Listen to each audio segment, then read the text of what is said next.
सुप्रभात बच्चों। आज का टॉपिक है हमारा विशेषण।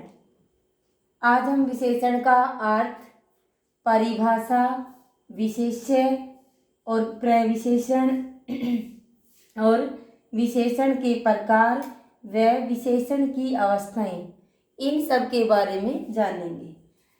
सबसे पहले विशेषण को इंग्लिश में क्या कहते हैं? एडजेक्टिव्स कहते हैं। एस क्यों लगता है कि एक चीज़ की विशेषता नहीं, बहुत सारी चीज़ों की विशेषता बताई जाती है। तो विशेषण का अर्थ क्या होता है भाई? विशेषता बताए। किसकी विशेषता? संज्ञा शब्दों और सर्वनाम शब्दों की विशेषता बताने वाले शब्द क्या होते हैं? विशेषण ही कहलाते हैं। विशेषण का अर्थ होता है विशेषता बताना। विशेषण की परिभाषा क्या होगी? वह शब्द जो संज्ञा या सर्वनाम की विशेषता बताते हैं उसे हम क्या कहते हैं? विशेषण कहते हैं। अब उदाहरण देखिए कि संज्ञा और सर्वनाम शब्दों की विशेषता कैसे बताई जाती है। उदाहरण देखिए, मीरा बहुत सुंदर है। मीरा शब्द क्या है भाई? मीरा संज्ञा शब्द है। मीरा क्या है? संज्ञा शब्द है।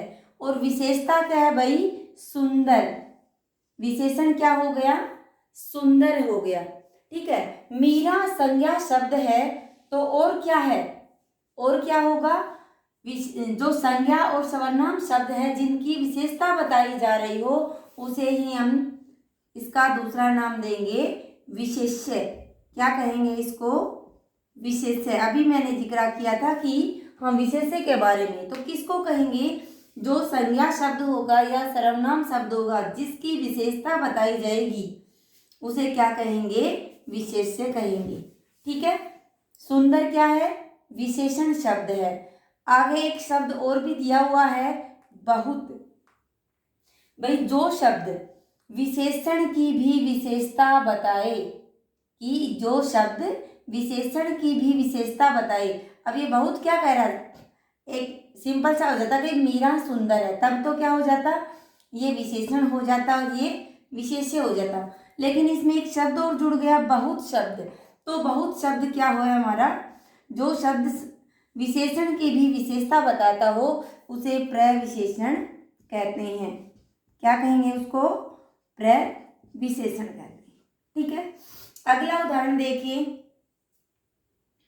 अगला उदाहरण है हमारा, आज बहुत अधिक गर्मी है। गर्मी शब्द क्या है? ये किसकी विशेषता है भाई? गर्मी की क्या है? अधिक। गर्मी एक मौसम है और उसकी विशेषता बताई जा रही है। गर्मी संज्ञा शब्द है। ठीक है, और संज्ञा के साथ दूसरा शब्द क्या भी है? ये विशेष्य भी है। और विशेषता क्या बताई जा रही है भाई? अधिक। अधिक शब्द क्या है? विशेषण है। और बहुत क्या है भाई? अधिक तो गर्मी की विशेषता है और विशेषण की भी विशेषता क्या बता दी गई? अधिक। तो अधिक क्या हो गया हमारा? प्रविशेषण। ठीक है, अगला शब्द है, बिल्कुल सुनसान रास्ते में मुझे डर लगता है। एक बार ध्यान से पढ़ें कि इसमें संज्ञा शब्द क्या है। भाई बिल्कुल सुनसान रास्ते में मुझे डर लगता है। ठीक है, तो रास्ते शब्द क्या है? ये संज्ञा शब्द है, रास्ते। तो रास्ते संज्ञा है तो क्या हो गया? विशेष्य हो गया। ये हमारा विशेष्य हो जाएगा। और सुनसान क्या है? इस रास्ते की विशेषता है। सुनसान का मतलब बिल्कुल चुपचाप, वहां पर कोई शोरगुल ना हो, यानी कि सुनसान है। तो सुनसान रास्ते की विशेषता बताई जा रही है। तो क्या हो गया? ये प्रविशेषण। क्या हो जाएगा? ये प्रविशेषण हो जाएगा। ठीक है, अगला हमारा, तो अगला उदाहरण देखिए कि यह बुद्धिमान बच्चा है। अब देखो, अब किसकी विशेषता बताई जा रही है भाई? यहाँ पर बच्चा शब्द क्या है? संज्ञा शब्द है। और यह क्या है? सर्वनाम शब्द है। दोनों की बात तो एक ही है। कि यह भी कौन है, बच्चा है, और बच्चा कौन है, यह। तो इन दोनों की विशेषता क्या हो गई, बुद्धिमान। तो बुद्धिमान शब्द को हम क्या कहेंगे, विशेषण। इसमें प्रविशेषण नहीं है। अगर लिख देते हम यह बच्चा बहुत अधिक बुद्धिमान है, ठीक है। अगर अधिक या कम बुद्धिमान, कम की बात हो जाती या अधिक की बात हो जाती तो प्रविशेषण होता। अब इसमें क्या नहीं है, प्रविशेषण नहीं है। अब आगे देखिए, विशेषण के कितने भेद होते हैं, यहां तक सभी को क्लियर। विशेषण का अर्थ, परिभाषा, विशेष्य और प्रविशेषण। अर्थ क्या है विशेषण का, विशेषता बताना कि कैसा है वो। परिभाषा क्या होगी, वह शब्द जो संज्ञा या सर्वनाम की विशेषता बताते हैं उसे क्या कहते हैं, विशेषण। और विशेष्य क्या होगा, संज्ञा शब्द जिसकी विशेषता बताई जा रही हो वो क्या होगा, विशेष्य होगा। और विशेषण शब्द की भी विशेषता बताई जा रही हो वहाँ वो क्या होगा, प्रविशेषण कहलाएगा। अब आगे आता है विशेषण के कितने प्रकार होते हैं, या विशेषण कितने प्रकार का होता है। तो विशेषण के बेटा 4 भेद होते हैं, 4 प्रकार होते हैं। कौन कौन सा, नंबर 1 गुणवाचक, नंबर 2 संख्यावाचक, नंबर 3 परिमाणवाचक और नंबर 4 सार्वनामिक।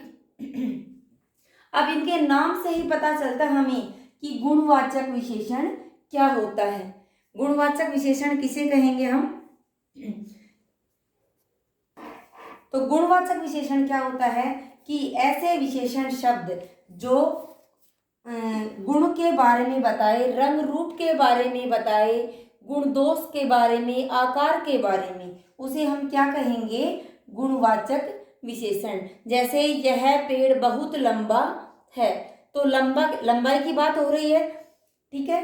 तो यह खेत बहुत बड़ा है, ठीक है। मैदान में बहुत सुंदर, मैदान बहुत लंबा है या मैदान बहुत ही चौड़ा है, ठीक है। तो किसमें की बात कर रहे हैं, लंबाई चौड़ाई की बात हो रही है भाई, मोटा छोटे की बात आ रही है। रंग रूप की, जैसे मोहन बहुत काला है, राधा बहुत गोरी है, तो उनके किसकी बात हो रही है, रंग रूप के बारे में बात हो रही है। और रंग रूप के बारे में, आकार के बारे में बात हो रही हो तो कौन सा विशेषण होगा, गुणवाचक विशेषण। अगला हमारा संख्यावाचक विशेषण। संख्यावाचक विशेषण में सबसे मेन पहचान क्या हो जाएगी, किसके बारे में पता चलेगा हमें, संख्या के बारे में। किसके बारे में, संख्या के बारे में पता चलेगा हमें। कैसे चलेगा, इसमें भी 2 तरह से, जैसे अपने सर्वनाम में पढ़ा था, निश्चित और अनिश्चित। एक में तो हमें संख्या का पक्का पता होगा और दूसरे में संख्या का कोई पता नहीं होगा। जैसे उदाहरण लीजिए कि मुझे 10 किलो दूध चाहिए, 10 किलो, सॉरी बेटा माप तोल की बात होगी, मुझे 10 रुपए चाहिए, संख्या की बात हो रही है 10। और एक मैं कह दूं कि मुझे कुछ रुपए चाहिए या मुझे मात्र रुपए चाहिए, इसका मतलब क्या है, एक में तो हमें पक्का पता था तब भी ये संख्यावाचक है, निश्चित संख्या वाचक विशेषण है, और दूसरे में कुछ मात्रा में मांग रही हूँ, कुछ पैसे दे दो मुझे, तो इसका मतलब संख्या नहीं पूछ रही, कुछ अनिश्चित तौर पे ही मांग रही हूँ, तो अनिश्चित संख्या वाचक हो जाएगा। अगला है परिमाणवाचक। इसकी पहचान भी आप आसानी से कर सकते हैं। परिमाण का मतलब माप तोल के बारे में बात होगी, ठीक है। माप तोल के बारे में कैसे, जो चीजें तुलती हों तराजू से, और या लिक्विड चीजें हैं जो नेपी जाती हो, लिक्विड चीजें आ गई इसमें मान लो, ठीक है। और एक जो चीजें हम तोल कर, ठीक, तराजू से तोलते हैं वो चीजें आ गई परिमाणवाचक में। जैसे 10 किलो आटा दे दो, इसमें भी ये 2 प्रकार का होगा, निश्चित और अनिश्चित। जैसे मुझे 2 किलो आटा दे दो, किलो की बात हो रही है, संख्या 2 मत सोच लेना, 2 भाई 2 भी संख्यावाचक कर देंगे, नहीं, यहाँ पर किलो की बात हो रही है, माप तोल की बात हो रही है, तो कौन सा विशेषण होगा, परिमाणवाचक विशेषण। एक मैं कह दूं मुझे कुछ किलो आटा चाहिए, कुछ किलो यानी कि क्लियर नहीं बताया, कुछ मांग रही हूँ और किलो की बात भी कर रही हूँ, भाई मुझे कुछ फल चाहिए। कुछ का मतलब ना तो मैंने संख्या बताई और ना ही मैंने माप तोल बताया। तो फल क्या होते हैं, काउंट थोड़ी करते हैं हम, फल को भी तोलते हैं। तो किसमें आ जाएगा, परिमाण वाचक में। ठीक है, मात्रा का पता होगा तो निश्चित परिमाणवाचक, और मात्रा का पता नहीं होगा तो अनिश्चित परिमाणवाचक। लास्ट आता है हमारा सार्वनामिक विशेषण। भाई नाम से ही पता चल रहा है, सर्व का मतलब सबका नाम, यानी कि जिसके अंदर संज्ञा से पहले सर्वनाम शब्द हो तो कौन सा विशेषण होगा, सार्वनामिक। जैसे उदाहरण देखिए, तो उदाहरण देखिए सार्वनामिक विशेषण का कि यह घर मेरा है। तो घर क्या है, संज्ञा शब्द है, और यह क्या है, विशेषण। ये विशेषण का कार्य कर रहा है, सर्वनाम शब्द है, ये विशेषण का कार्य कर रहा है, तो ये विशेष्य भी है। ठीक है, अगर इसी को मैं उल्टा करके लिख दूं कि यह घर,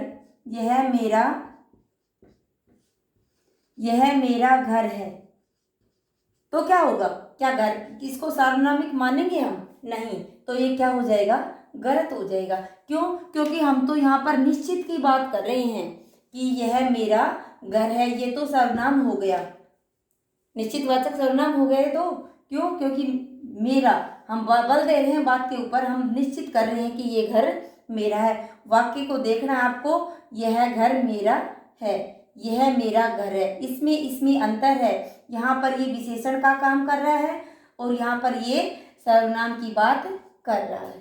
ठीक है, तो एक बार दोबारा से देखें, इसके 4 भेद हैं, गुणवाचक, संख्यावाचक, परिमाणवाचक और सार्वनामिक। अर्थ हमने पढ़ा, क्या होता है विशेषण का अर्थ, विशेषता बताता है। परिभाषा, वह शब्द जो संज्ञा सर्वनाम की विशेषता बताते हैं उसे विशेषण कहते हैं।